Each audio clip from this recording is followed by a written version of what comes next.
We haven't just bought ourselves a new house, we've bought a piece of history. Although the house is only 200 years old, records show that this plot of land has been inhabited since the 1600s, and we think it's important to try and keep its history alive. And what better way to keep its history alive than to share it with you guys? So let's show you around and tell you what we know. Our house was built in 1827 by this dapper chap, Evan Maurice Jones. You can just about make out his initials on the cobbles by the front door. Before we start the tour then, I think I should probably apologise for the lighting in here. Because we're completely off grid, there's not much in the way of electric. I think we've only got 4 light fittings in the whole of the house. So yeah, if you struggle to see, apologise. But we're going to take the lamp round with us and hopefully you'll still be able to see the best bits. Obviously, this is the kitchen, and we're so lucky that it retains most of its original features. So it's a constant battle cleaning up all the dog hairs that get between the cracks of the flagstones, but because they're original, it would be a crime to cover them up. This huge ingle-nook fireplace would have once been the main heat source for the house, where they would have burnt the peat freshly dug from the hillside by the side of the house. And it's home to a few quirky features of itself. This little hole in here is where they used to dry out the fresh sea salt, but that's not the only quirky feature. So after a visit from a historian, the previous owners also found out that this little divot here was probably a handhole from when the farmer used to come in and get warm stood by the fire. That's not the best bit though, is it, Emma? No. Show them the shoe. Ta-da! So when the previous owners had the chimney lined, they found inside the chimney ingle-nook this old shoe.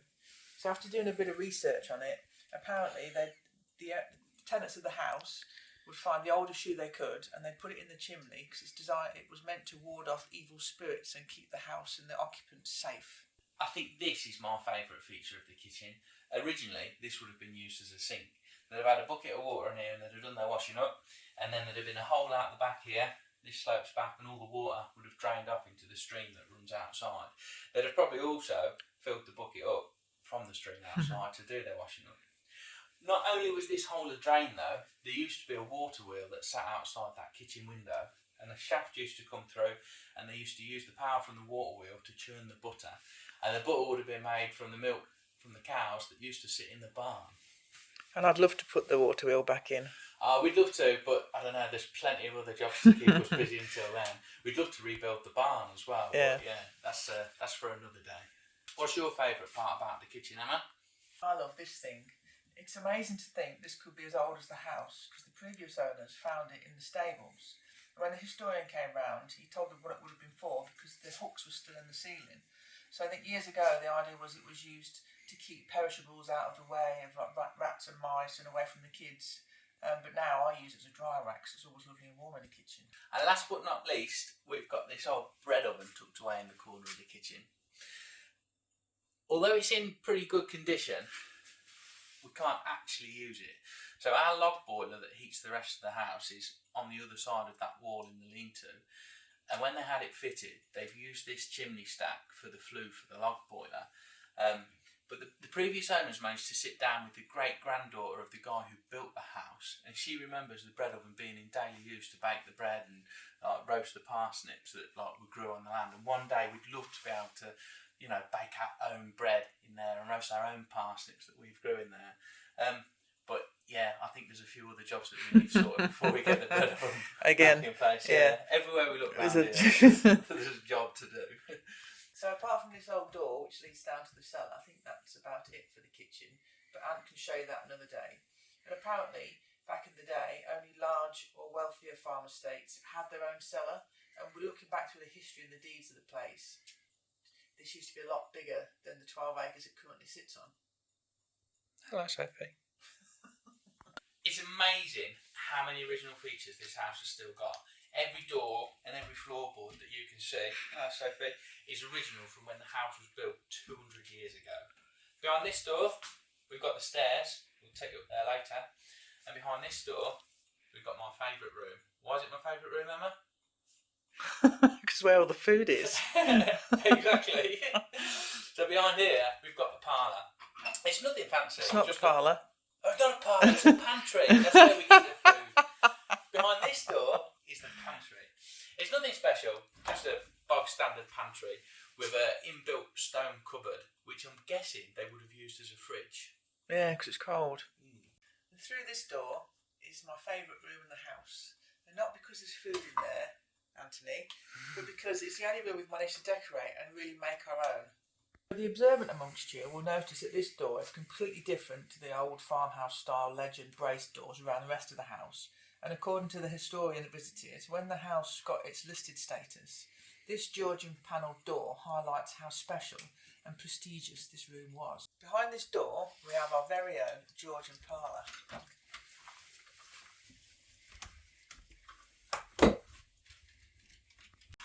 I think my favourite bit about the parlour is the history wall. Each picture transports you back in time and helps tell the story about its past.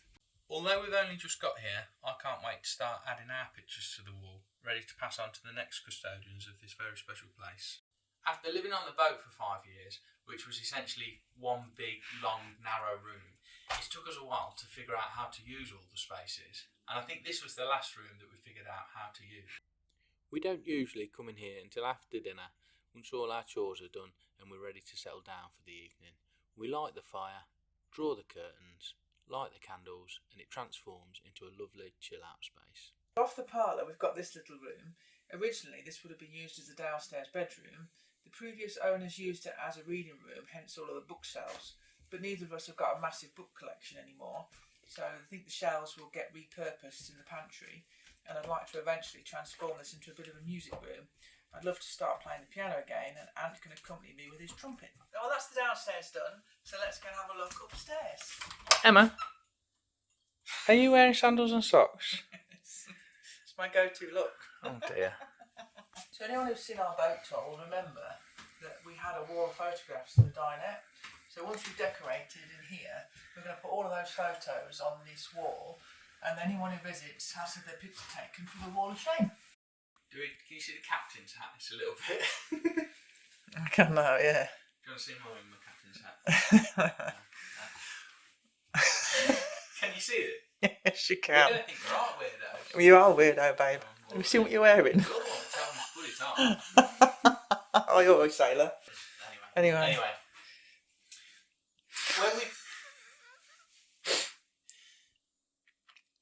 When we were on the boat, all of our furniture was fixed in place. So when we moved in here, we literally moved in with our pots and pans and a mattress that we used to sleep on the floor in the parlour until we'd actually got a bed. So having all this space has meant that we can get all of our old furniture out of storage. I think this is one of my favourite pieces of furniture. It was my nan's china cabinet, and I remember this when I was a little girl at her house. And when we've decorated, I'm going to put all the china back in it that was in it when I was a kid, just to recreate that memory.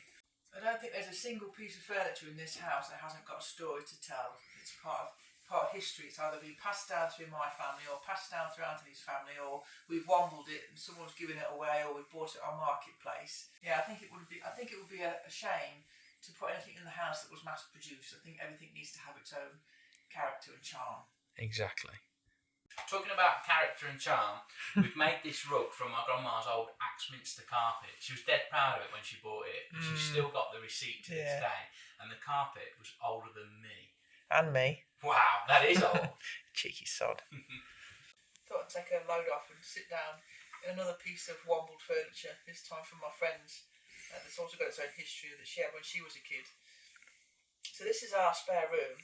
We haven't really got a full purpose for it yet, but we don't want to make it too inviting because people might come and stay, and we wanted to move out of the way so people wouldn't visit. Exactly. Or not visit, but not come and stay. They don't want to make it too comfy for them, exactly.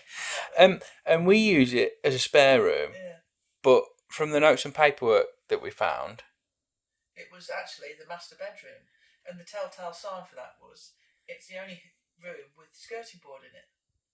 You know you're posh when you got a skirting board upstairs, eh? Emma, what's that? We don't talk about that. While we're up here, let's just take a minute to talk about the windows. I love the way that the hand-drawn glass makes a ripple as you walk on by. In 1827, when the house was first built, cast iron windows were readily available, but they were still expensive enough to only be used intentionally, which sort of points back to this farmhouse being part of a much more wealthier estate back in the day. Apparently it's a bit of an urban myth, but rumour has it these windows were used in the old mills. So these small opening lights were big enough to let air in, but small enough so that the workers didn't escape through the windows. I like that urban myth. It's cool, isn't it? I hope it's true. Well, I don't hope it's true because it's pretty sad, but it's pretty cool. But it would have been quite accurate, I think. Oh look, it's all sealed. No draft at all. Shut the window, it's cold. We used this room as our office, but originally we think that this used to be the bathroom, looking back at old plans, and I think this hole here, down in the floor, sort of backs up that theory from where the pipework used to go. Again, we've got some old furniture. How old are these bookcases, Emma, and the bureau? Oh, I had them when I was 16 as a gift from my nan, so they're a few years. So, almost antiques then. I think that's it for now. He's such a dick. Oh no. So originally this would have been a bedroom, but as you can see, it's now a bathroom. We really love the old school features in here. We love the sink, and we also love the wooden throne. It's very regal. Yeah, one thing we weren't too keen on when we visited though was the lack of shower.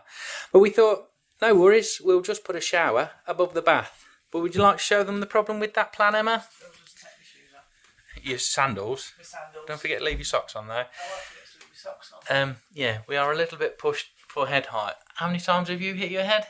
Many. I haven't learned yet, and it really It hurts. hurts. So yeah, I think we've got another plan for maybe a downstairs shower at some point. But yeah, as we keep saying, that'll get done when it gets done. Clean, doesn't matter. I think the other thing to mention as well. So it looks like a normal toilet, but because we're completely off grid, it's actually a composting toilet. I don't know. I think that deserves its own video. Oh, that's a whole thing. That is. What a load of shit that'll be. Videoing.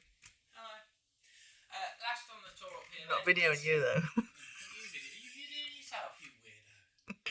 Come Got on. the right button, Grandma. Shut up. Last thing on the tour up here then is what we now use as the master bedroom. So we've got the bedroom, and then through that door we've got a little dressing room. Originally, I think it would have been two separate bedrooms. Yeah. I love all of the furniture up here. Like, everything was free. The wardrobes were free. I think we got the drawers. They were off from my grandma. Yeah. The bed come free with a sofa that we bought. Not quite free because you had to put the slats in. Oh yeah, it didn't have any slats, so we had to buy some slats for it. But yeah, that's my favourite price. Tight ass. Look, see, this is my favourite.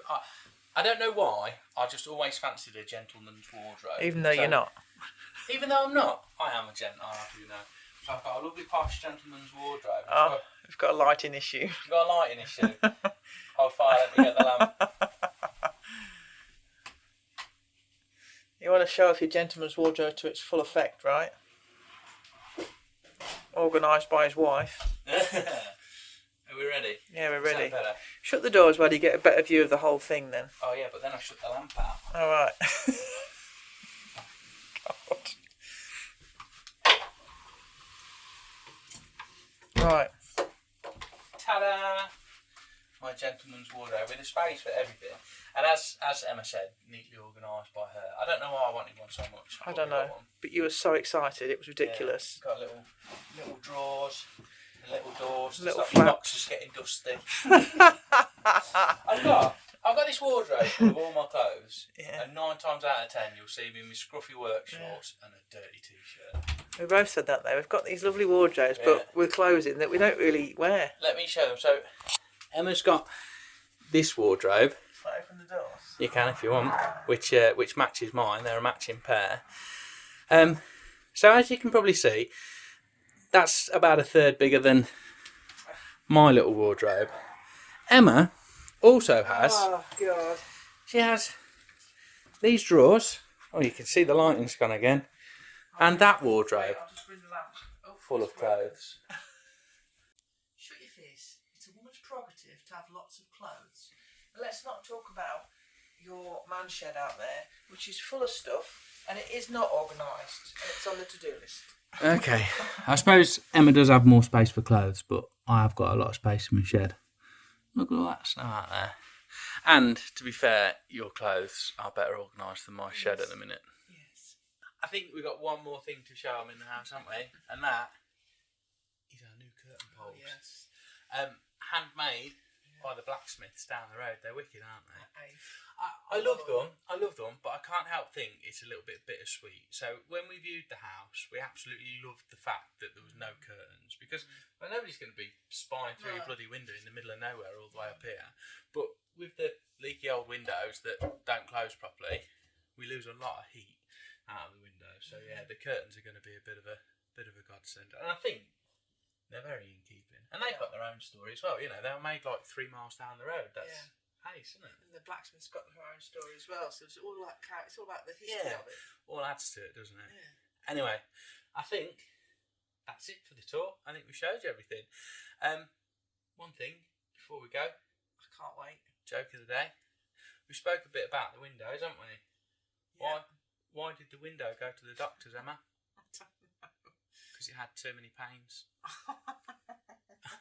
And on that note, what I was going to say before my battery died is like, subscribe, and if you've got any questions, leave them in the comments below, and we'll see you next week, folks. Bye. Bye.